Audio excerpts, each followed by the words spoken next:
कभी मटकी बोली, कभी चीर चोली, कभी मटकी बोली, कभी बंसी बजाए अकेला, कभी बंसी बजाए अकेला, मेरे मटकी पे मारेगा, मेरा श्याम बड़ा अलबेला, मेरे मटकी पे मार गया मेरा।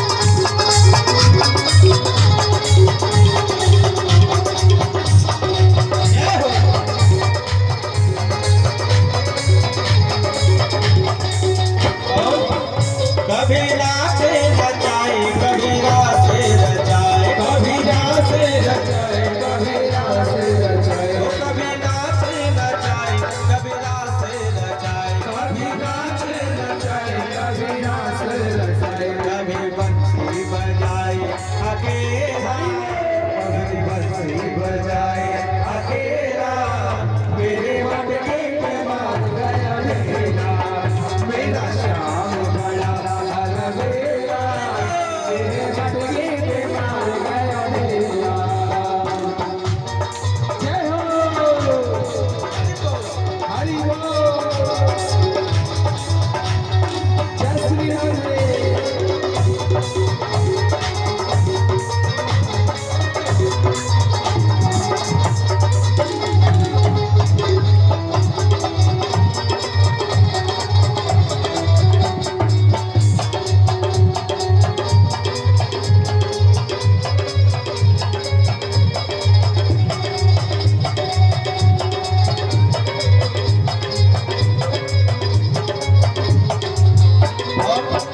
वही श्याम, वही कान्हा सब जगह रहता है, सबके भावों को पूरा करता है और एक छोटा रूप लेकर के एक बृहद विशाल विराट स्वरूप में धारण करने में समर्थ होता है साक्षात श्री हरि।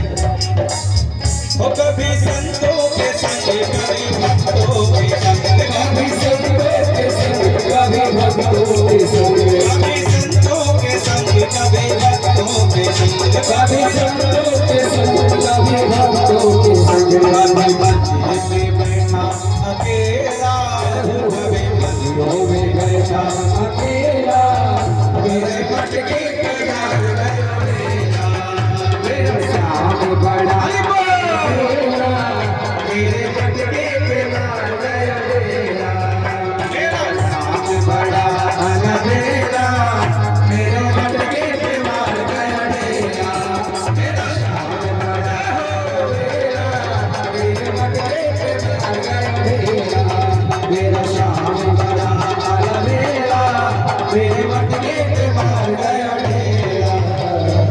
बोलिए भक्तवत्सल भगवान की जय हो, कृष्ण कन्हैया लाल की जय हो। इस तरह से भगवान नित्य प्रतिदिन माखन चोरी करते हैं, पर उस माखन, उस नवनीत के बहाने भगवान गोपियों के चित्त को भी ग्रहण करते हैं। लो सच्चिदानंद भगवान की जय।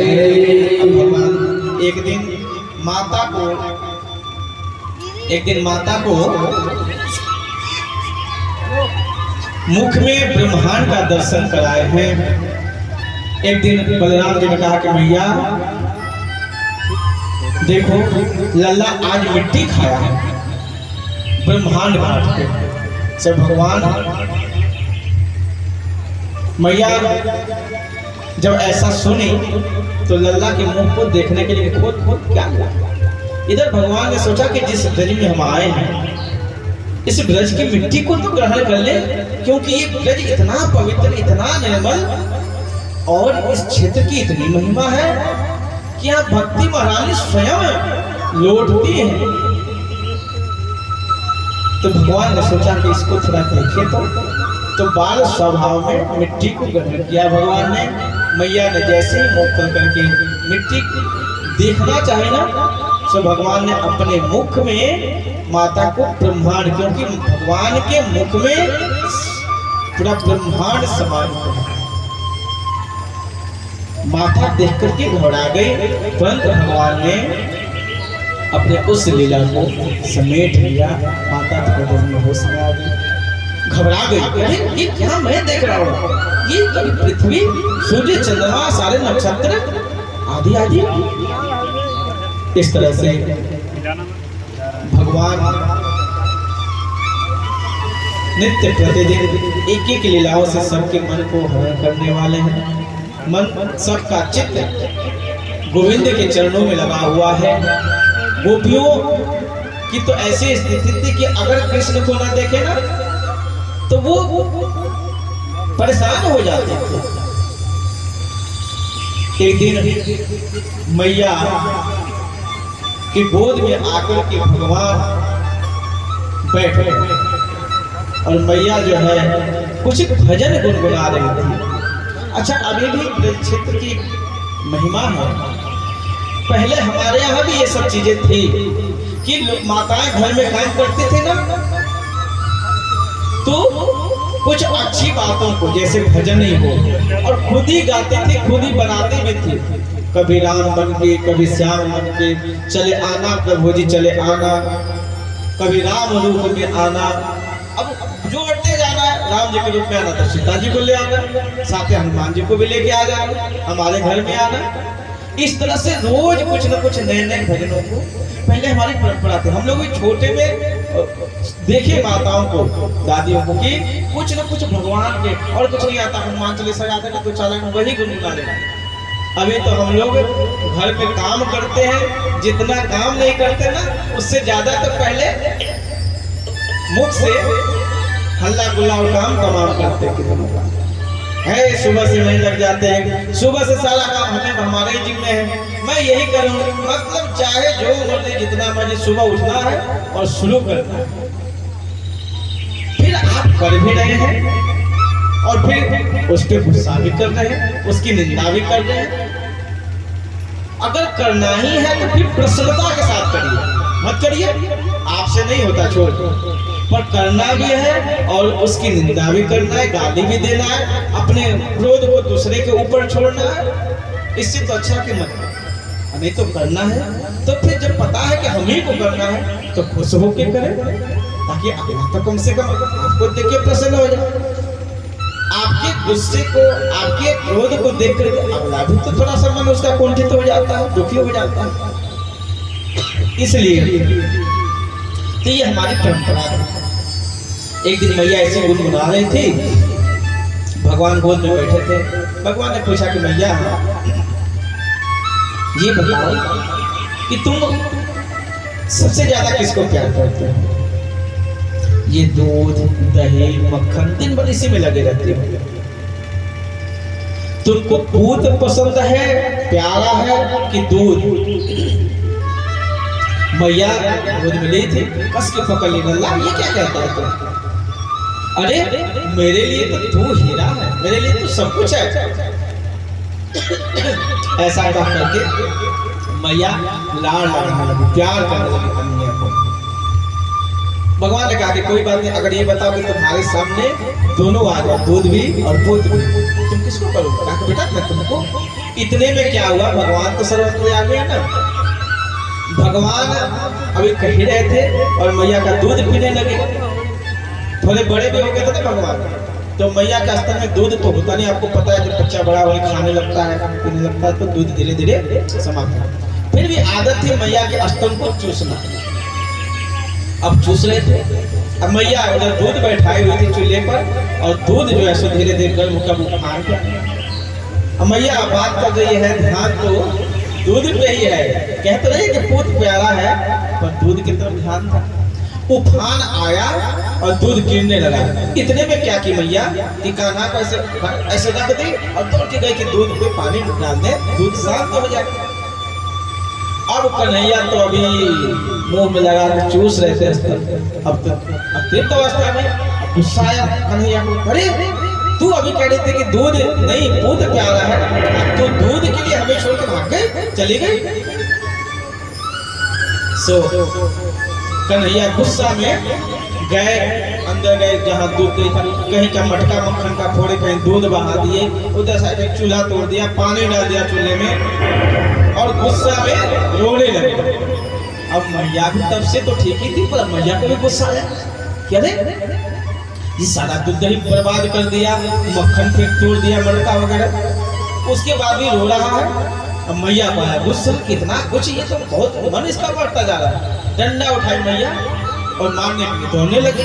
अब जैसे मैया भागे जा रही है, अब कान्हा पीछे आगे आगे भागे जाए, मैया पीछे पीछे, रुक तू, अभी तुमको आज मारूंगी, आज तुझे नहीं छोड़ूंगी। मैया बोले जा रही है, कान्हा भागे जा रहा है, पर छोटे बच्चों को ना पकड़ना बड़ा मुश्किल होता है, इधर से उधर भाग जाना, इधर से उधर। अब भगवान जो है कान्हा जी भागते जा रहे हैं, भागते जा रहे हैं, इधर से उधर, इधर से उधर। अंत में मैया थक पकड़ नहीं पाई, कभी पेड़ से इधर गुंजा, कभी उधर चले गए, कभी उधर चले गए, और भागते भागते थक गई जब मैया, तो भगवान से बोली कि कान्हा सुन, अब तू रुक जा, मेरा गुस्सा बहुत है, अब तू चुपचाप आ जा, नहीं तो मैं तुमको पकड़े जाओगे तो बहुत मारूंगा। भगवान ने कहा कि मैं तुम्हारे पास आऊंगी तो तुम फिर मारोगी मुझे, कहते तुम चुपचाप आ जाओ तब नहीं मारोगे।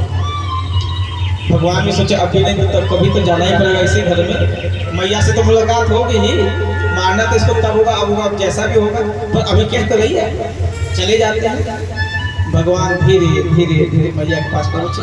मैया तो क्रोधित थे, डंडा तो फेंक दे, हाथ पकड़ लिया, दुष्ट कहीं के, बहुत तो मन का बढ़ा हुआ हो गया, अपने मन का काम करता है।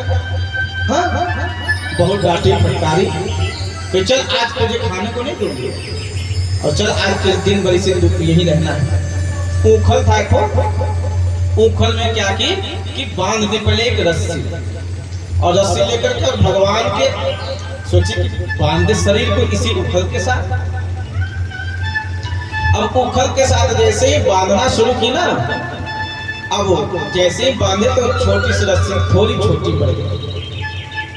मैया ने सोचा छोटी पड़ गई, कोई बात नहीं, रस्सी लेके आई, फिर जोड़े, फिर बांधे तो फिर छोटा, अब जब बांधे तब छोटा, जब बांधे तब छोटा। मैया ने कहा कि क्या हो रहा है ये जादू, कहीं कन्हैया तेरा कैसा पेट है, मैं तेरे को बांध रही हूँ तो बंध ही नहीं रहा है। जब पूरा खींच गई मैया, परेशान हो गई, थक गई, तो भगवान ने देखा कि अब मैया थक गई है, अब ज्यादा परेशान नहीं करना चाहिए, तो तुरंत भगवान ऐसी लीला किए कि अब मैया जब रस्सी से बांधने लगी ना जोड़ के, भगवान बंद हो गए। इसको कहते हैं दामोदर लीला। इसमें भगवान रस्सी के द्वारा उदर बांधा गया पेट, इसलिए भगवान का नाम पड़ा दामोदर। और ये इसी कार्तिक महीने के दीपावली के दिन है ना, इसलिए इस कार्तिक महीने को दामोदर मास होता है। मैया जब परेशान हुई, भगवान बंद हुए। इस दामोदर लीला का बड़ा ही सुंदर और आध्यात्मिक भाव है। जब आप उस परमात्मा को जानना और समझना चाहते हैं, बैठना तो बैठे, हाँ बैठे, कोई बात नहीं, कोई दिक्कत नहीं तो बैठे। तो दामोदर लीला का एक बड़ा सुंदर दर्शन है। मैया भगवान को बांधना चाहती है रस्सी से, और बांधते हुए अपने ज्ञान के द्वारा, अपने बल के द्वारा, अपने विवेक के द्वारा, अपने अहंकार के द्वारा परमात्मा को बांधता नहीं है। परमात्मा ऐसे है, अगर आप उनको अपने ज्ञान से देखना चाहेंगे, है ना, अपने अहंकार से, अपने धन के बल से, अथवा अपने बल के बल से, वो इस चीजों से नजर नहीं आता। मैया बहुत कोशिश की, नहीं बंधे ना, पर जैसे ही मैया के अंदर समर्पण आया कि अरे कान्हा तू बंध जाइए, क्या हो रहा है, जैसे ही प्रार्थना की भगवान बंध गए। कहने का मतलब कि अगर हमें भगवान का दर्शन करना है, भगवान को समझना है, जानना है, तो आप अपने अहंकार का त्याग करके समर्पण भाव से भगवान के चरणों में लगिए। जैसे ही आपके अंदर समर्पण आ जाएगा ना, फिर भगवान और कुछ नहीं देखते, आपके समर्पण को देख करके फिर सो जाना हो जही देह जलाओ, फिर उस तत्व का बोध हो जाएगा। इसलिए ये दामोदर लीला समर्पण की लीला, कि भगवान के चरणों में समर्पण हो। वहीं उखल में बात करके मैया तो चली गई। दरवाजे पर जैसे दो वृक्ष है ना साथ में लगा हुआ, ऐसे ही नल और एक कुबर, ये दोनों नल कुबेर जो है ना ये शापित थे और वृक्ष हो गए थे। इन दोनों का उद्धार किया है यमलार्जुन। नल कुबेर और यमलार्जुन दो थे, शापित थे, गंधर्व थे ये लोग। एक दिन जल में स्नान कर रहे थे नंगे। नारद जी ने देखा पर इनको संकोच नहीं आया। और हमारे यहाँ इस कथा में आप हर एक प्रसंग में देखेंगे कि मर्यादा का पालन करना चाहिए। वो गंधर्व क्या किया, जल में जाके पकड़ करके मजाक कर रहा। यहाँ ये दोनों नल कुबेर और यमलार्जुन नंगे नहा रहे हैं। नारद जी जा रहे तो हे कर रहा है। मैंने कहा ना कि आजकल लोगों का इतना गलत करके भी अपने गलत का एहसास नहीं होता। नारद जी ने साथ दिया, करे बेवकूफ, इस तरह से नंगे रहने की आदत है, कोई बात नहीं, जा नंगे रह, वृक्ष हो जा। और जैसे वृक्ष हो गए, अब जो स्थापित थे तो उद्धार कैसे हो। तब नारद जी ने कहा कि जाओ द्वापर में जब भगवान आएंगे ना, उनका स्पर्श होगा तो तुम लोग उद्धार होगा। वो दोनों वृक्ष भगवान के द्वार के सामने ही वृक्ष बन के रहे कि भगवान जब आएंगे तो यही तो अगल बगल कहीं आएंगे, खेलेंगे। और भगवान उसी उखल से खींचते सोचे चलो थोड़ी वृक्ष की छाया में चले जाए। जैसे ही उखल के द्वारा भगवान का, उस उखल के द्वारा भगवान खींच रहे थे, भगवान ने सोचा उखल हम भी लगा कर देखें। जैसे ही खींचे सो दोनों धाम से वृक्ष गिरा और दोनों के अंदर से दिव्य दो पुरुष प्रकट हुए। इस तरह से भगवान ने यमलार्जुन और नल कुबर का उद्धार किया है। आगे असुरों का आना लगा ही रहा। एक दिन मैया ने सोचा कि भाई देखो यहाँ बहुत दिन हो गए हम लोग को रहते, इस क्षेत्र में ना यहाँ बड़ा प्रसाद करते हैं, चलो थोड़ा यहाँ से हट के चलते हैं। और वृंदावन को चले गए, वहीं पे सब लोग रहने लगे। ये वृंदावन बड़ा ही सुंदर धाम है। हमारे यहाँ गोकुल क्षेत्र में कई वन है, कहीं बेल वन है, कहीं वृंदावन है, तो कहीं ताल वन है ना। अलग अलग कई धाम, कई वन है। उसमें एक बड़ा ही सुंदर और प्यारा सा वन है जहाँ तुलसी के सुगंध से वो वातावरण शुद्ध पवित्र और सुनहरा सा है। जहाँ तुलसी की सुगंध से वो वातावरण बिल्कुल शुद्ध पवित्र सा है, वहाँ अनायास मन खींच के चला जाता है ऐसे परम पवित्र वृंदावन में। इसलिए वृंदावन धाम अपार जपे राधे राधे, वृंदावन धाम अपार जपे राधे राधे, जपे राधे राधे, जपे राधे राधे, जपे राधे राधे,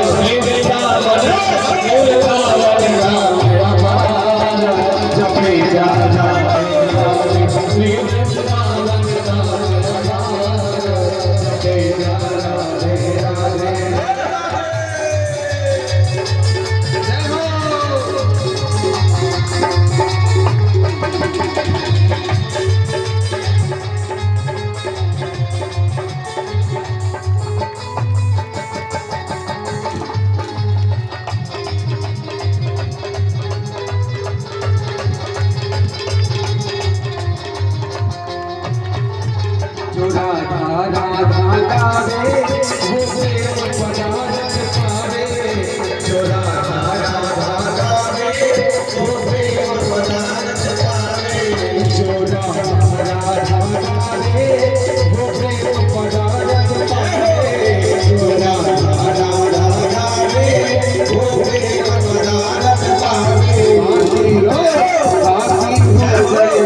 श्री वृंदावन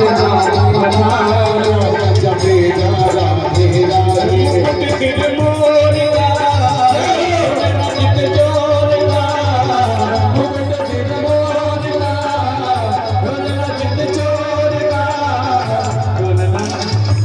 इतना सुंदर भजन। राधे के नाम में सारी व्याधा समाप्त करने की शक्ति है। और इतना सुंदर अभी हमारे आचार्य जी ने गाया। मेरा मन, मैं तो अगर व्यास के गीत ना होता तो पक्का नाच देता। बोलो राधे राधे। इसलिए जो झूमते हैं मस्ती में वो लज्जा नहीं करनी चाहिए। आगे आके प्यार से ही हमारे लड्डू गोपाल जी खड़े हैं, इनके साथ मस्ती में। हाँ सभी लोग खड़ा हो जाइए, सारे लोग आगे जाइए भैया पीछे से। ओहो मुकुट सिर मोर का, चित चोर का, मुकुट सिर मोर का, झुलना चित चोर का, झुलना झुलना झुलना झुलना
ये मुखड़ा बिहार के, ये मुखड़ा बिहार के, तो चल गए हार के, तो चल गए हार के। अब आप लोग बोलेंगे दो नैना नैना नैना, दो नैना नैना नैना,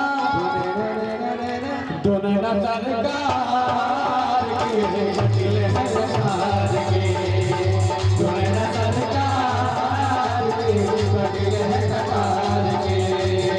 मुकुट सिर मोर का, मेरे चित चोर का, मुकुट सिर मोर का, मेरे चित चोर का, दो नैना नैना, दो नैना नैना, दो नैना सरकार के बदले हैं सरकार के, दो नैना सरकार के बदले हैं सरकार के।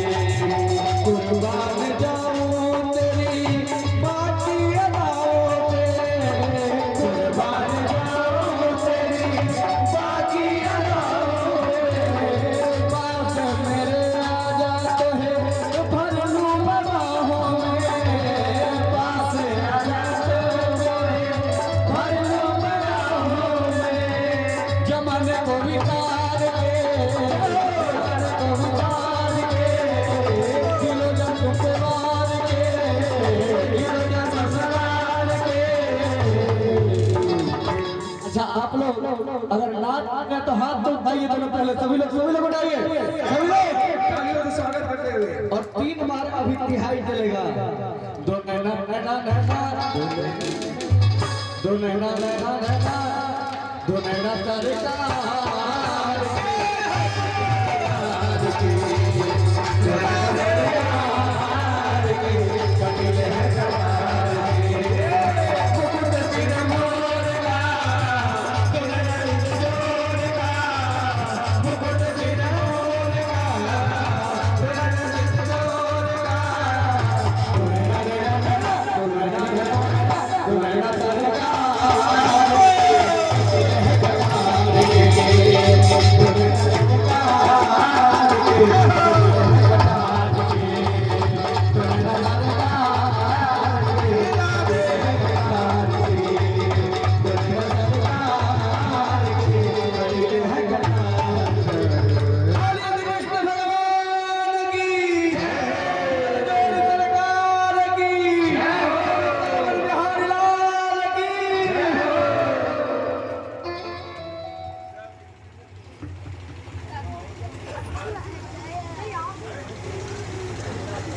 बैठे अच्छा है सुखा है। बोलो सच्चिदानंद भगवान की। इस तरह से भगवान श्री कृष्ण कन्हैयालाल जी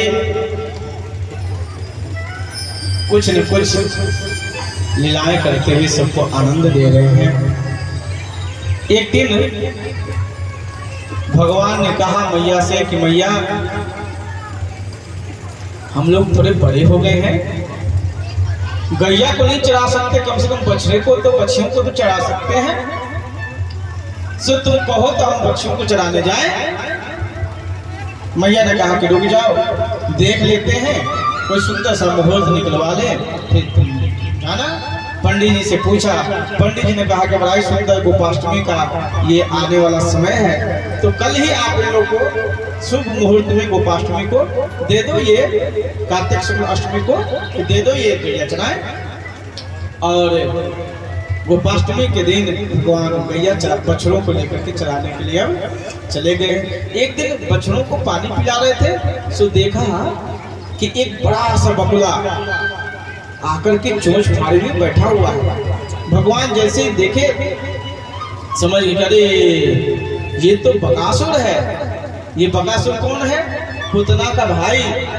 ये अपनी बहन के मरने के प्रतिशोध में ये भगवान को खोजते हुए, कान्हा को खोजते हुए आया था। सोचा कि अपने चोट से इसको ऐसा दबा दूंगा, चोट से प्रहार करूंगा, मर जाएगा।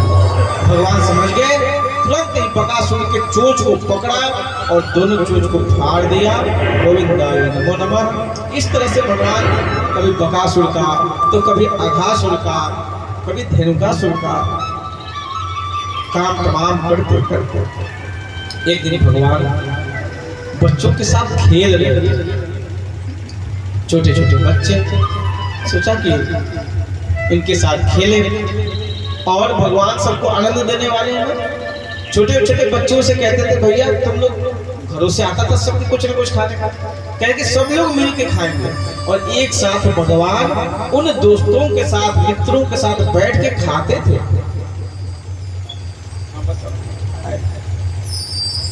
बस कालिया तो जैसे ही सबके साथ बैठ के खाने लगे ना, तो ब्रह्मा जी को पता चला कि गोकुल में भगवान अवतार लेकर के आए हैं। सोचा चलो हम भी चले, ठाकुर के दर्शन करें। पर उनको क्या पता, जब आए यहाँ तो देख रहे हैं कि गोकुल में खोजे घूमते चले, कहीं कोई छोटा सा बालक नजर ना आए जो भगवान का अवतार दिखे।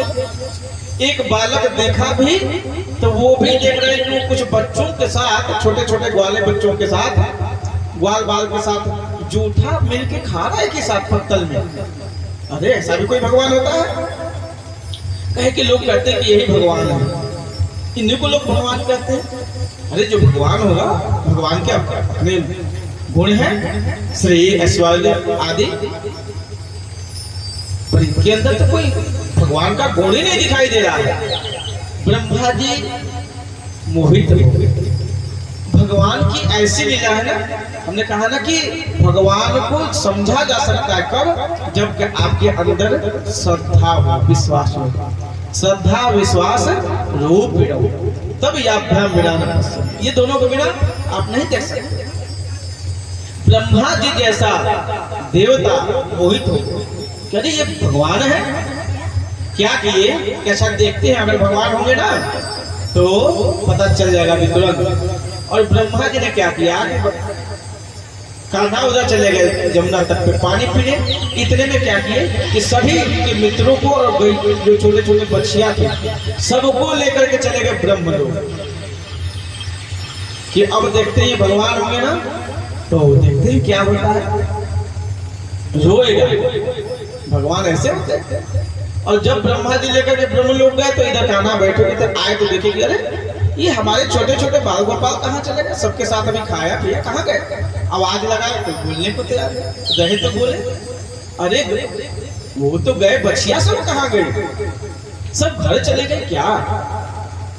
पर सर्व अंतर्यामी प्रभु लीला बिहारी अपने नेत्रों को बंद करके ध्यान से देखे कि गए कब। तो देखा तो अरे ये ब्रह्मा जी आए हुए थे। अच्छा, तुरंत भगवान ने क्या किया कि वहां पर लीला की और जितने बच्चे थे ना उनके मित्र और जितनी बच्चियां थी बहु उसी तरह के सब प्रकट कर दिए, जितने थे उतने और फिर सब खेलने लगे। ब्रह्मा जी ब्रह्मलोक में बच्चियां और ग्वाल बालों को सुला करके चले आए। चलो अब जा रहे देखते हैं वहां क्या हाल होगा। कहते हैं कि भगवान है, भगवान कैसा होता है। और यह सोच करके जब आए तो देख रहे हैं ब्रह्मा जी करे ये क्या, ये तो सारे बच्चे यहाँ आ गए। ब्रह्मा जी का दिमाग चकराया, अभी तो मैं सबको ब्रह्मलोक में छोड़ के आया था, ये बच्चे यहाँ से कैसे आ गए। ब्रह्मा जी देखिए तो बच्चियां भी हैं बच्चे भी हैं। अब ब्रह्मा जी का दिमाग चकराया, सीधे भागे ब्रह्मलोक। ब्रह्मलोक में गए तो देख रहे कि वहां सब सोए हुए हैं। अरे गजब आश्चर्य हुआ, यहाँ भी है वहां भी है।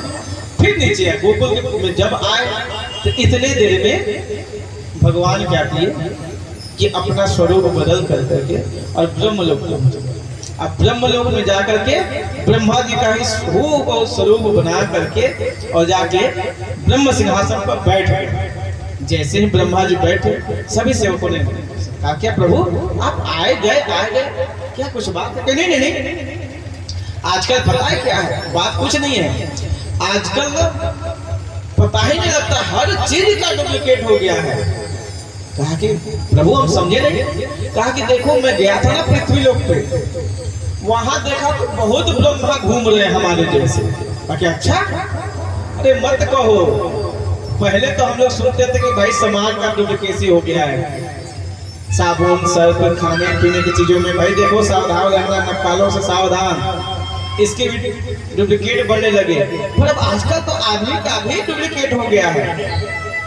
अरे एक ही शरीर में दो तरह के रूप हैं। एक ऊपर से बात तो खूब अच्छी अच्छी चिकनी चिकनी हो रही है, आपके सामने खूब आपकी प्रशंसा हो रही है और आप हटो उसके बाद निंदा शुरू। एक ही शरीर में कई रूप हो गए हैं आजकल। तो कहते हैं भगवान कहे मैं मृतलोक में गया ना, सब ब्रह्मा बनकर के लोगों को ठगने में लगे हैं। अच्छा, का सावधान रहना, देखना यहाँ भी ना पहुंच जाए। क्या प्रभु आप बैठिए, हम लोग इसीलिए तो हैं और वैसे वैसे डुप्लीकेट को मारेंगे हम लोग, ताकि ठीक है। और यह करके प्रभु तो चले गए अपने सिंहासन पर बैठ गए। इधर जो है ब्रह्मा जी जब देखे कि यहाँ भी है वहां भी है, सोचे कि पहले चलो ब्रह्मलोक चलते हैं और उन बच्चों को देखे तो सही कि उनको ले आते हैं यहाँ गोकुल में, फिर वहां क्या करेंगे। जब आए तो देख रहे हैं कि द्वारपाल सब गेट लगा दिया, डंडा लेकर कहाँ जा रहे हैं। ब्रह्मा जी पकड़े, तुम लोग का दिमाग पकड़ा दिया है क्या, हमको कहे को कहाँ जा रहे हो। क्या हाँ हाँ पता, चलो चलो चलो, तुम्हारे जैसे रुपया तो घूमते हैं। हमको भगवान ठीक कर रहे थे हमारे प्रभु ब्रह्मा जी कि सब आजकल डुप्लीकेट, मतलब यहाँ ब्रह्मलोक तक पहुँच गए। लोग की हिम्मत देखो, अरे तुम वहां करते डुप्लीकेट कोई बात नहीं, वहां लोगों को ठगो भाई, यहाँ भी आके यही करोगे भगवान के दरबार में। अब खूब सेवकों ने डांटा, ब्रह्मा जी ने कहा कि यार तुम लोग का दिमाग ठीक है, आप ब्रह्मा है। कहा कि हाँ हाँ ब्रह्मा, चलो चलो, और नहीं भागोगे तो डंडा से मारेंगे। अब तो ब्रह्मा जी और घबराए, अरे इन लोग का हुआ क्या है। कहा कहने बेवकूफ तुम अपने स्वामी को नहीं पहचाने, इतना ढीठ हो गया। कहा हमारे स्वामी अंदर बैठे हैं, हमारे ब्रह्मा जी अंदर बैठे हुए, उसकी चिंता मत करो कि हमारे स्वामी कहाँ है, तुम अपना देखो, जल्दी से भागो नहीं तो पीटेंगे इस बार, बहुत समझा दिए तुमको। ब्रह्मा जी ने कहा कि देख लो भाई, जिस ब्रह्मा के आगे ये सेवक लौटते थे आज वो लोग इस तरह से बात करें धृष्टता के साथ। तुरंत ब्रह्मा जी ने सोचा कि चलो कुछ ना कुछ तो लीला है जरूर। कहा कि 1 मिनट, तुम्हारे जो ब्रह्मा जी ना उनको हमसे मिला दो एक बार। तुम बात तो ठीक कह रहे हो, हम मान लिए हम डुप्लीकेट ही सही, पर ओरिजिनल जो ब्रह्मा जी हमसे दिखा दो, भेंट करवा दो और उनसे मिलके चले जाएंगे दर्शन करके। ब्रह्मा जी को खड़ा करके सेवक चले गए और जाकर के पूछने के लिए, और प्रभु ने जैसे ही सिंहासन पर से आदेश दिया कि ठीक है बुलाओ, और ब्रह्मा जी को आदेश हुआ जब गए देखने तो बोले यहाँ तो चतुर्भुज भगवान श्री हरि यहाँ आके बैठे हैं। प्रभु आप यहाँ पर आ गए, आप हमें बुला लिए? नहीं नहीं, हम तो बस ऐसे ही आ गए थे। ब्रह्मा जी का दिमाग चकराया, कहा प्रभु मैं आपकी लीलाओं को समझ नहीं सका। खैर वहां से तुरंत ब्रह्मा जी समझ गए कि ये भगवान की लीला है, और तुरंत गोकुल पहुंचे उन गायों और बछड़ों को लेकर के। वहां देख रहे तो भगवान वहां खेल रहे हैं, उन सबको ब्रह्मा जी रख करके और प्रभु के चरणों में जाकर के प्रार्थना किए हैं, उनको प्रणाम किया और क्षमा याचना की कि प्रभु मुझसे गलती हो गई। तेने ब्रह्म हृदय आदि कवयं यंत यत सूर्य, है ना? ब्रह्मा को भी मोहित करने वाले भगवान की लीला है। फिर आप हम 2-4 लोग खड़े होकर के कहते हैं कि ये सब काल्पनिक है, इससे घबराना नहीं है। लोग कहते हैं कि भगवान है ही नहीं है, इससे भी नहीं घबराना, अपनी निष्ठा को बिल्कुल बरकरार रखना। जब ब्रह्मा जी मोहित हो सकते हैं तो ये 2-4 नास्तिकों की क्या हो सकती है? इस तरह से भगवान ने ब्रह्मा जी का मान मर्दन किया। कालिया नाग का उद्धार भगवान ने किया है। एक बार यमुना तट पर भगवान गए, कुछ आगे गए तो उसी यमुना जी के अंदर कुछ दूरी पर एक दह था जिसको लोग कहते थे कालियादह। ये कालियादह, हाँ कालियादह, उधर मत जाना खेलने। अरे वहां उस जल में विषाक्त हो गया है, वो जल उधर जाना ही नहीं है। भगवान ने सोचा कि ऐसे सुंदर पवित्र क्षेत्र में विष हो, और कई बार गायें हमारी उस विष को पी करके मर गई हैं, कितने बच्चे मर गए, इसका तो निवारण होना चाहिए। और भगवान तुरंत गेंद खेलने के बहाने से उस क्षेत्र में जाते हैं और जानबूझ करके गेंद को उस कालियादह में फेंक देते हैं। और कालियादह में जैसे ही गेंद गई, भगवान गेंद लेने के लिए वृक्ष से छलांग लगाए और उस कालियादह के अंदर चले गए, जहां कालिया नाम का नाग रहता था, नागराज। और अंत में नीचे भगवान चले गए कालिया, जहां विश्राम कर रहा था। भगवान के सुंदर स्वरूप को देख करके कालिया की पत्नियों ने, नागनियों ने प्रार्थना किया है प्रभु को। देखा तो कहे कि अरे आप छोटे से बालक कहाँ आ गए, कैसे आ गए? वार्तालाप करने लगे, करते करते वो कालिया नाग सुन गया। आए कौन है, कौन बातचीत कर रहे हैं? कालिया नाग की पत्नियों ने कहा कि कोई नहीं कोई नहीं। पर भगवान स्वयं उस कालिया से कहते हैं कि हम हैं। अरे तुम यहाँ आ गए, तुम्हारी हिम्मत कैसे हुई? हमारे जहर का तुम्हारे ऊपर कोई प्रभाव नहीं है। कहा कि मैं सबके अंदर जहर और अमृत भरने वाला हूँ, तो मेरे ऊपर क्या जहर का प्रभाव हो सकता है? वो कालिया पहचाना नहीं, और अंत में भगवान उसके साथ युद्ध किए हैं और उसको दंड दिया है। नाग पत्नियों के बार बार आग्रह एवं प्रार्थना पर भगवान ने कालिया सर्प को छोड़ दिया, और उसी कालिया के फन पर भगवान खड़े हो गए और नृत्य करने लगे। नाचते नाचते कालिया जो है सो ऊपर चला आया, और भगवान उसके ऊपर उनके फनों पर नटराज नृत्य कर गए। कालिया को कहा कि अब तुम इस क्षेत्र को छोड़ करके अपने परिवार के सहित रमणक द्वीप में चले जाओ, वहीं तुम रहना। कालिया ने कहा कि प्रभु उस क्षेत्र में मैं नहीं जाता था, उसका कारण है कि वहां पे गरुड़ जो है वो आकर के उससे हमारा बैर चलता है, दुश्मनी होती है, तो दुश्मनी के कारण वो मुझे मारने के लिए आता है। और गरुड़ और सर्प का बड़ा विरोध है। देख ले गरुड़ तो एक पकड़ के एक बार में उठा के लेके चला जाता है। तो कहा कि उसका विरोध है हमसे, वो हमको मार डालेगा, हमारे बच्चों को मार डालेगा, तंग करेगा। भगवान ने कहा कि अब तुम जाओ और तुमको कोई कुछ नहीं करेगा, गरुड़ मेरा वाहन है और तुम्हारे ऊपर हमारे चरणों के चिन्ह पड़ गए। अब उस चिन्ह को देख करके तुमको छुएगा भी नहीं, तुमको प्रणाम करेगा, तुम्हारा सम्मान करेगा। ऐसा कह करके कालिया को भगवान ने विदा किया। कालिया जमड़क देव को चला गया। अब भगवान थोड़े बड़े भी हो गए हैं। एक दिन ब्रज की युवतियां जल में स्नान कर रही थी। हम लोग कहते हैं कि भगवान चीर का हरण क्यों किए, कपड़े क्यों चुराए? इसका एक दो रहस्य है इस लीला का। पहला तो कि वो युवतियां जल में नहा तो रही थी पर नंगे नहा रही थी। तो कभी भी जल में आप तालाब हो, नदी, सरोवर कहीं भी जाए, जल में नग्न स्नान नहीं करना चाहिए। जल में मल मूत्र गंदगी का त्याग नहीं करना चाहिए। इसका ध्यान देना, इसकी पवित्रता बनाए रखनी चाहिए। जल के देवता है वरुण और इस तरह का अपमान करने से वरुण देवता क्रोधित होते हैं, कुपित होते हैं। यह ज्ञान देने के लिए भगवान ने गोपियों का चीर हरण किया। और दूसरा, गोपियों का चीर हरण करके भगवान, उस चीर का मतलब होता है आवरण, है ना, पर्दा होता है।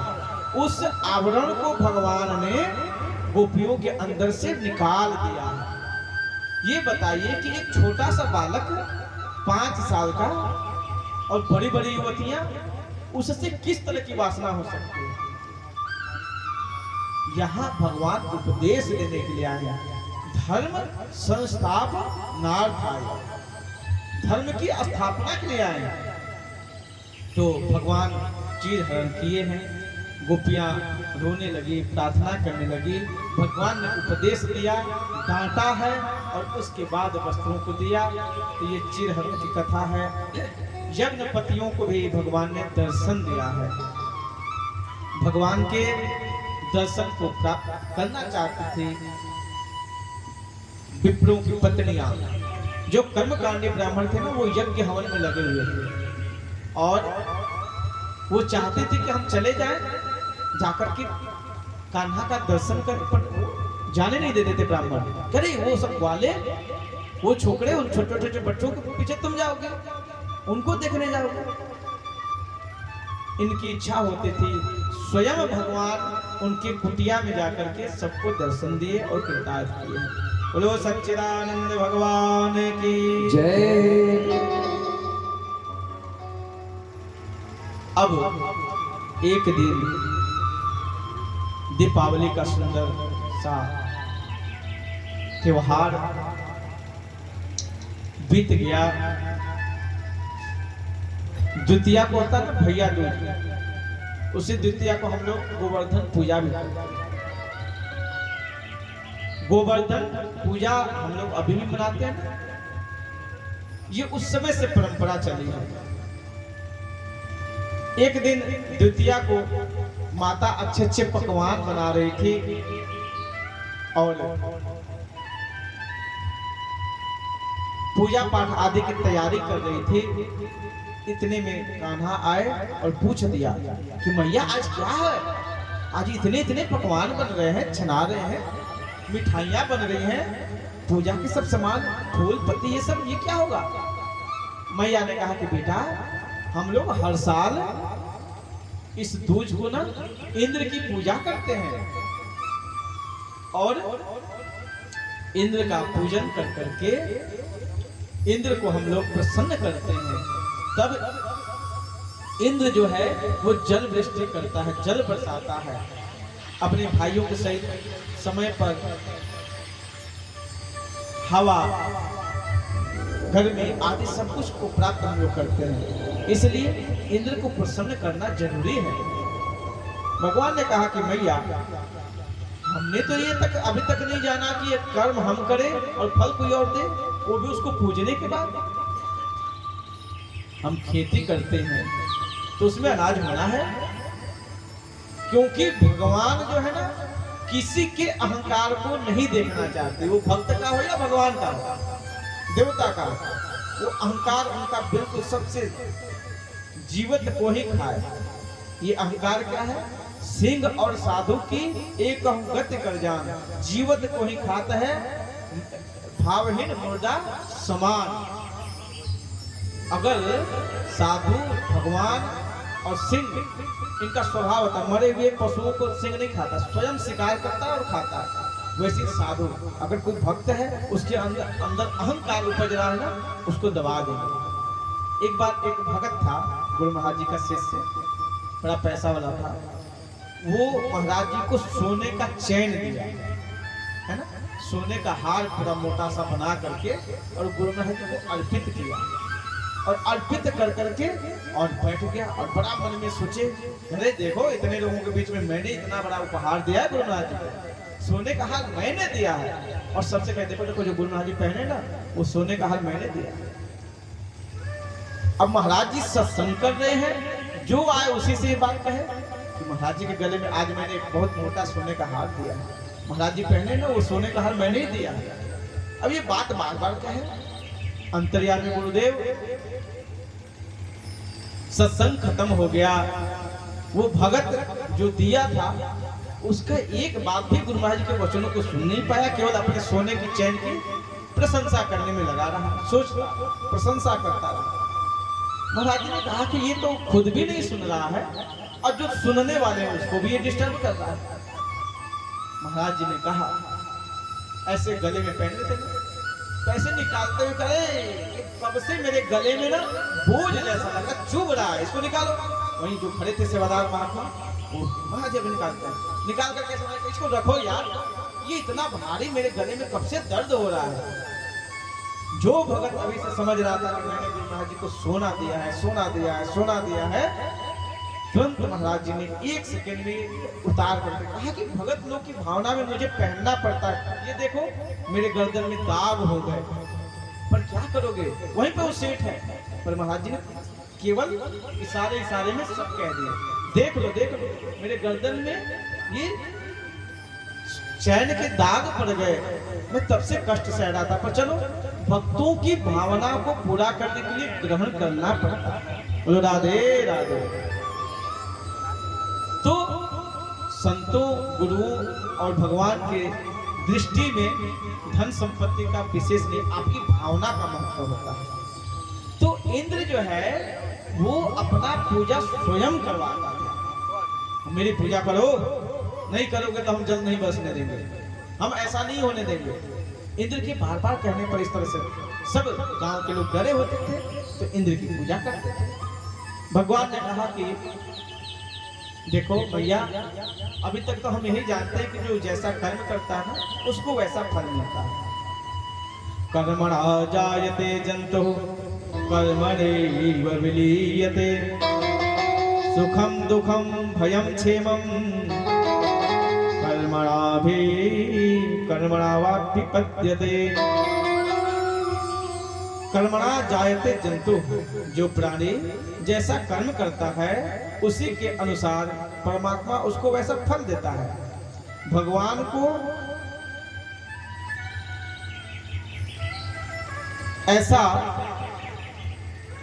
भगवान ने उपदेश दिया कि हम अगर भगवान को मानते हैं, पूजन करते हैं, ये हमारी श्रद्धा है।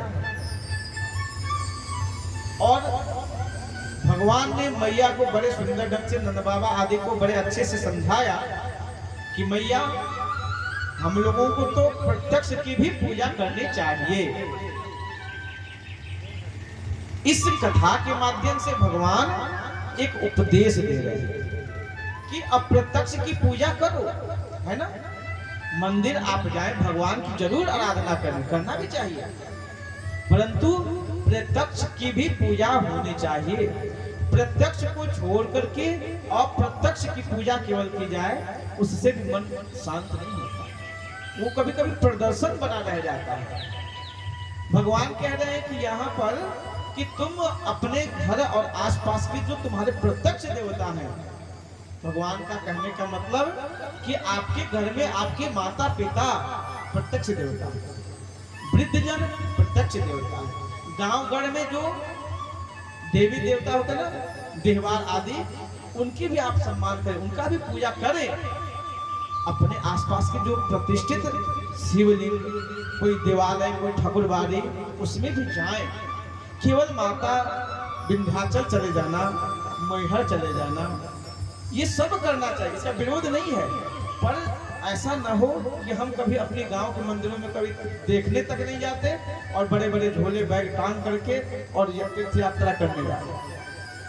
तीर्थ यात्रा जरूर करिए, पर अपने यहाँ के देवताओं को भी प्रसन्न रखिए, अपने माता पिता को भी खुश रखिए। ये भी देवता की श्रेणी में है। मातृ देवो भव, पितृ देवो भव। और दूसरा उपदेश कि कर्म के अनुसार ही जीव को फल मिलता है। अतः भगवान यह उपदेश दे करके और समस्त ब्रजवासियों को लेकर के अपने ब्रज क्षेत्र के एक देवता हैं, उनका नाम है गोवर्धन नाथ। कहा कि मैया बाबा ब्रजवासियों सब लोग चलो, हम लोग चलते हैं और उस गोवर्धन नाथ की तलहट्टी में वहीं उनकी पूजा करेंगे। बोलो सच्चिदानंद भगवान की जय। कौन सा बेटा?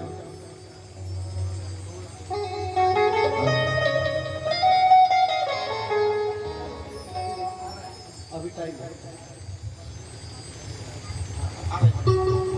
मुरलिया वाले कलरिया प्यारे जय हो। क्या कहना है सभी लोग साथ में मिल के बोलेंगे। अरे मुरलिया वाले सावरिया प्यारे, मुरलिया वाले सावरिया प्यारे, मेरा दिल तुझ पे, ओ मेरा दिल तुझ पे, ओ मेरा दिल तुझ पे कुर्बान। मुरलिया वाले मेरा दिल तुझ पे कुर्बान, मुरलिया वाले मेरा दिल तुझ पे कुर्बान, मुरलिया वाले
देख ली मैंने तस्वीर तेरी, देख ली मैंने तस्वीर तेरी, तुमसे बदल गई है तस्वीर। क्या देख ली मैंने तस्वीर तेरी, क्या देख ली मैंने तस्वीर तेरी, सबसे बदल गई है किस्मत ये मेरी, सबसे बदल गई है किस्मत ये मेरी। मुरलिया वाले रे, मुरलिया वाले रे, मुरलिया वाले रे, सावरिया प्यारे रे, मुरलिया वाले रे, सावरिया प्यारे रे, मुरलिया वाले रे, सावरिया प्यारे रे। मेरा दिल तुझ पे, मेरा दिल तुझ पे, मेरा दिल तुझ पे कुर्बान, मुरलिया वाले रे, मेरा दिल तुझ पे कुर्बान, मेरा दिल तुझ पे कुर्बान, मुरलिया वाले रे।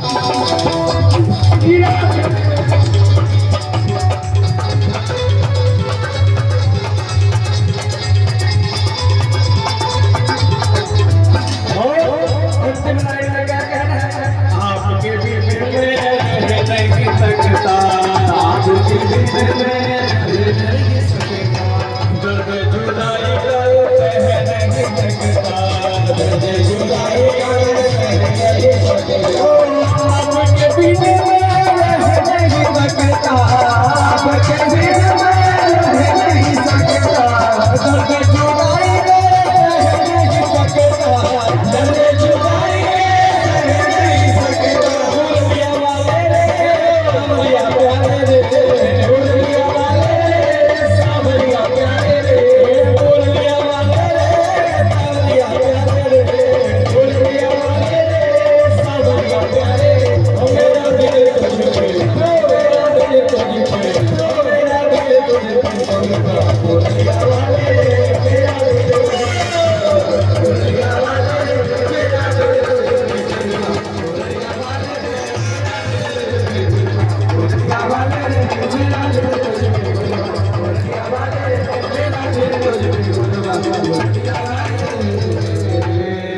भले भक्तवत्सल भगवान की और अब हमारे ठाकुर कृष्ण कन्हैया लाल जी सभी ब्रजवासियों को लेकर के और गोवर्धन नाथ की तलहटी में चले गए और गोवर्धन नाथ की पूजा प्रारंभ कर दी। जो कुछ पकवान है, जो कुछ पूजा की सामग्रियां हैं, धूप दीप नैवेद्य सब गोवर्धन नाथ को अर्पित करने लगे।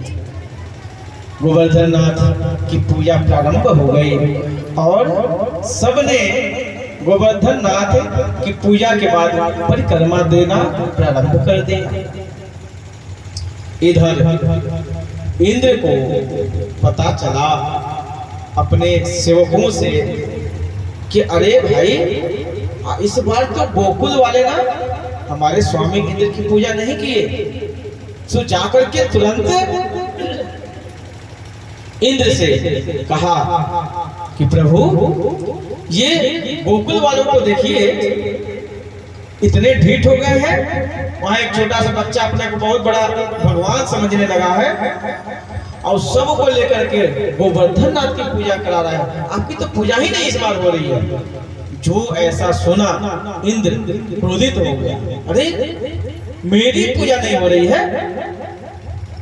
अहंकारियों को अहंकार इतना सर पे चढ़ा होता, उसको थोड़ा सा भी समझने का न समय न बुद्धि, कुछ भी काम नहीं कर पाता। क्रोधित होकर के अपने मृतगणों को, अपने बादलों को, जल के देवताओं को कहा कि जाओ और जा करके उस ब्रज क्षेत्र में इतना बारिश हो कि वो पूरा जो ब्रज क्षेत्र है समाप्त हो जाए, जल में जलमग्न हो जाए। और उसके बाद तो बड़े बिजली कड़कने लगी ब्रज क्षेत्र में, बारिश मूसलाधार होने लगा, तेज तेज हवाएं चलने लगी, वो भयंकर दृश्य हो गया। अब सब ब्रजवासी डर गए, घबरा गए, और जैसे घबराहट हुई, सबने कहा कि कान्हा, हम कह रहे थे ना कि इंद्र कुपित हो जाएगा, देखो ये इंद्र का कोप है, वो बिल्कुल क्रोधित हो गया है। और ऐसा कह करके बोले गोवर्धन नाथ की जय। जैसे ही ठाकुर, ये देखिए, वाह आचार्य जी बहुत बहुत धन्यवाद। और गोवर्धन नाथ जी से सबने प्रार्थना की, भगवान ने कहा कि घबराओ मत, घबराओ मत, अभी तो हमारे गोवर्धन नाथ जी हैं, वो हमारी रक्षा करेंगे। कहाँ गए इनके मित्र लोग? हाँ, सब लोग उसमें थोड़े लग जाए, और सब लोग मिल करके पहले गोवर्धन नाथ को ब्रजवासियों ने उठाया है। जी हाँ, पहले उठा लेते, पूजन करा लेते, सब लोग पकड़ ले। और जैसे ही गोवर्धन नाथ को उठे, आइए थोड़ा सा पंचोपचार से पूजन। बोलो सच्चिदानंद भगवान की, श्री गोवर्धन नाथ की जय। हमारे आचार्य जी के निर्देशन में कल से सुंदर सुंदर झांकियां, और ये समारोह में चार चांद लगाने वाले बड़े हैं, सुंदर सत्कर्म है। थोड़े गोवर्धन नाथ की पूजा करते हैं, फिर आगे हम लोग कथा में।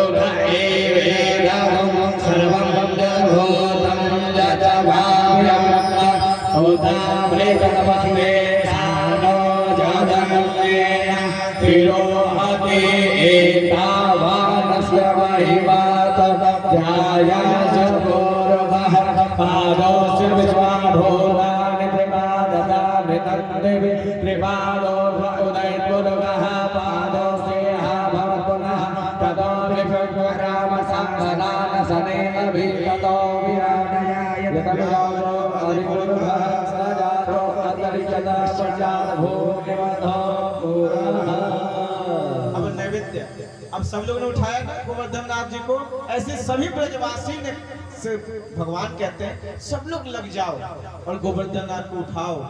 गोवर्धन नाथ को सबके लगने का तो एकमात्र लीला थी, उठाए तो भगवान थे, और भगवान स्वयं उठा करके सबके सहयोग से केवल दर्शन करते हुए और सबको गोवर्धन नाथ के अंदर बुला लिए। अब आइए नैवेद्य में जो है 56 प्रकार का, थोड़ा सा आगे कर देते हैं ठाकुर जी के आगे, और सभी लोग जितने आप लोग ब्रजवासी हैं वही नीचे बैठ गए, वही ले जाते हैं, वही ले जाइए, इनको वही पे ले जाइए आगे। हाँ चलो जी, चलिए। और बाकी कान्हा जी उठाएंगे और सभी लोग बैठ जाइए वहीं पे। कान्हा जी को दीजिए गोवर्धन नाथ। और आइए, भगवान 7 वर्ष की उम्र में है और 7 कोस में फैला हुआ है ये गोवर्धन पर्वत, और 7 दिन 7 रात तक भगवान केवल अपने उंगली पर, कनिष्ठा उंगली पर उठा करके और गोवर्धन नाथ को धारण किए, और सबको उस गोवर्धन नाथ के अंदर रख करके सबकी सुरक्षा की। बोले गोवर्धन नाथ की जय।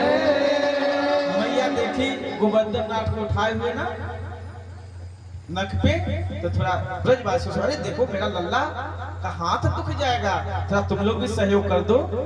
तो सबने, मैया सबसे कह रही है, अरे देखो देखो देखो, नख पर गिरिवर लेनो धार, कन्हैया मेरो हार, नख पर गिरिवर लेनो धार, कन्हैया मेरो हारो, कन्हैया मेरो हारो, कन्हैया मेरो हारो, कन्हैया मेरो हारो, कन्हैया मेरो हारो,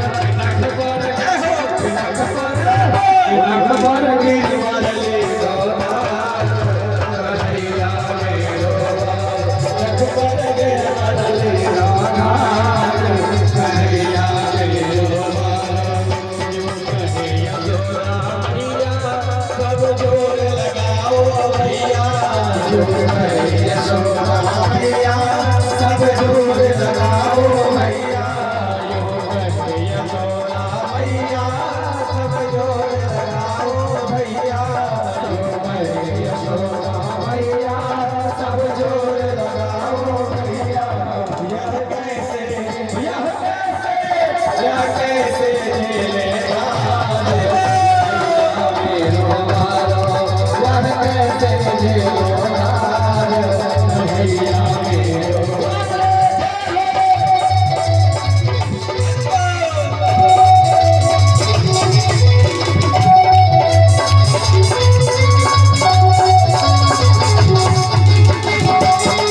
मेरी लाल की तरफ कलिया दुख मोड़ लगावे भैया मेरे लाल की तरफ कलिया दुख मोड़ लगावे भैया हर गिरिवर जय हो हर गिरिवर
यह झांकी के द्वारा हम सब देख रहे हैं भगवान कनिष्ठा पे गोवर्धन नाथ जी को धारण किए। अहंकार इंद्र का जो था उनका मर्दन किए। इंद्र को पता चला कि अभी तक जितनी भी बारिश हुई सब पता ही नहीं कहा गया और गोकुल में तो ब्रज क्षेत्र में धूल उड़ रहा है। अरे धूल उड़ रहा है। इंद्र स्वयं आकर के देखा कि ऐसा चमत्कार कैसे हो सकता है। आके देखा भगवान को जैसे सारे बारिश वगैरह शांत हुए, गोवर्धन नाथ जी को स्थापित कर दिए अपने जगह पर और भगवान के चरणों में इंद्र आकर के भगवान की स्तुति की है। आइए एक दो स्तुति को गुनगुना करके फिर हम लोग आरती करेंगे, उसके बाद एक दो भजन। बोलो सच्चिदानंद भगवान की। इंद्र कहते हैं कि प्रभु मैंने आपके प्रभाव को नहीं जाना और मैं गलती कर बैठा, पर आप तो साक्षात भगवान हैं। विशुद्ध सत्वम तव धाम शांतम तपोमयं ध्वस्त्रवज्रमस्तकम् मायामयोऽयं गुणसम्प्रवाहो न विद्यते ते ग्रहणानुबन्ध पिता गुरुस्त्वं जगतामधीशो दुरत्ययः काल उपात्तदण्डः हिताय स्वेच्छातनुभिः समीहसे मानं विधुन्व जगदीशमनीनता। प्रभु आप विशुद्ध हैं, विशुद्ध सत्वम तव धाम शांतम। आकर के इंद्र ने बड़ी सुंदर 10 श्लोकों में भगवान की प्रार्थना की। 10वीं को आएगा 7 दिन तक दुजिया से लेकर के और 7 तो 9 हुआ, 9वीं तक बारिश होती रही। और जब बारिश कर करके थक गया, 10वीं को इंद्र आया, भगवान ने चंद्र ने प्रार्थना किया है 10 श्लोकों में, और भगवान का अभिषेक 10 श्लोक में करके दूध से, गाय के कामधेनु गाय के दूध से भगवान के अभिषेक करके भगवान का एक नाम गोविंद रखा। बोले गोविंद भगवान की जय। श्लोक फिर चर्चा कल हम लोग कल सुनेंगे। बोलो सच्चिदानंद भगवान की जय। 56 प्रकार के भोग ठाकुर जी को लगे। नाभ्यावास नंदारिक्षावं सेवराद्यारोह सारवरतनपर्यां भोगदिशः तथा लोकान् त्वदीयं वस्तु गोविन्द तुभ्यमेव समर्पयामि। ध्यान सुखो भोगा प्रसीद सर्वेश्वर। आरती कर लेते हैं, उसके बाद भजन।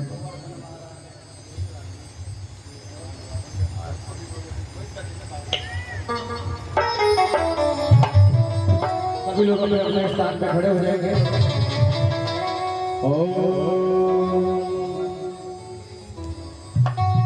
चंद्रमा मनदो जातः दुर्जो अजायः रुद्राय शरारजमुधाग्नि दजायत दीपो ज्योतिर्परब्रह्म दीपो ज्योतिर्जनार्दन वेहवहर्तवे पापं मार्दवीपो नमोस्तुते। श्री भाग्य बिहारी तेरी आरती गाओ, श्री भाग्य बिहारी तेरी आरती गाओ, हे गिरधर तेरी आरती गाओ, हे गिरधर तेरी आरती गाओ, आरती गाओ प्यारे आपको बनाओ, आरती गाओ प्यारे आपको बनाओ, श्याम सुंदर तेरी आरती गाओ, श्याम सुंदर तेरी आरती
शांति प्रजा शांति शांति गो ब्रह्मणे यजमान गृहे शांति शांति सर्वत्र सर्वदा।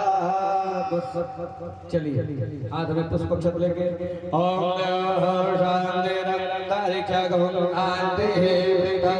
शांति शांति रोगदय शांति भरदय शांति विश्वे देवा शांति ब्रह्म शांति सर्वणो शांति शांति देव शांति सामा शांति देवी ओम जगन्नाथ जगन्नाथ देव स्थानि धर्माणि प्रथमानां देहनागम महिमान तजंत्र जन परमे देवा एकदन्ताय विद्महे वक्रतुंडाय धीमहि तन्नो दन्ते प्रचोदयात् हरिः ओम् तद्भुर्गाय विद्महे महादेवाय धीमहि तन्नो रुद्रः प्रचोदयात् हरिः ओम्